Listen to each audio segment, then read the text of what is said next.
I'm Sanita. I'm one of the doctors and I'm a public health doctor, and I work in an organisation called Bedfordshire Luton Milton Keynes CCG. Hello, I'm Jess and I'm volunteering for Healthwatch.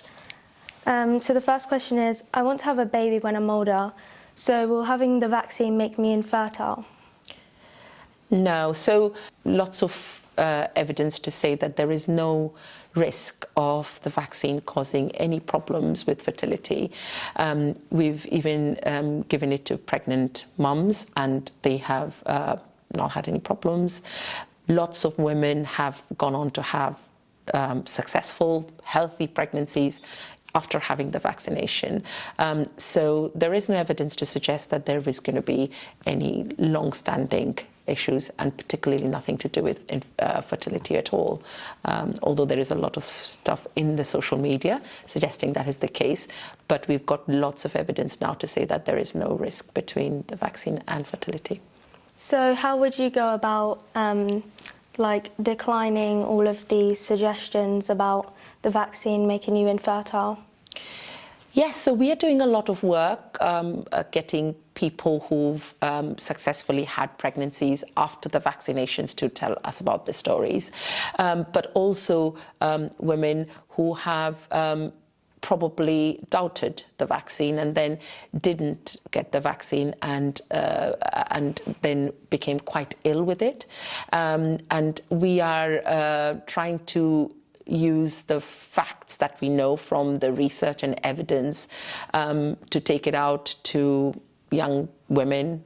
And to this day, it's only been facts that have been projected in the media.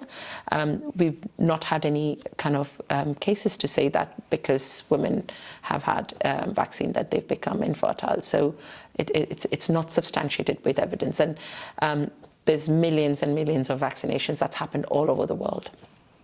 Okay, thank you. The vaccine was created really quickly. Do you think it's been tested enough? So we are now even more convinced that the evidence is there that the vaccine is safe. So yes, we had to live everything and develop it, but enough research has gone in to show that it's absolutely safe. And now we've vaccinated so many million people across the world, we're even more sure it's safe. Okay, thank you. What advice would you give to a young person deciding whether or not to have the vaccine?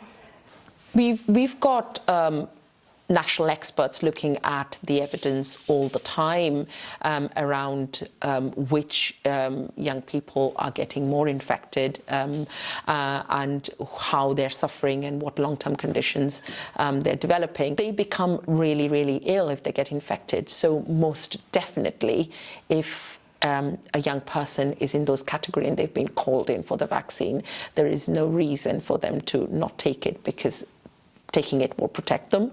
If you're otherwise fit and healthy, of course, you know, if taking the vaccine will reduce your risk of developing severe infection. You could still develop infection, but it'd be probably mild, which means you can attend school, attend all of your leisure activities, mix with friends and do all the things that you want to do. Yes, so I would advise if you're in any of those categories and if you're fit and healthy but you want to take the vaccine, go for it.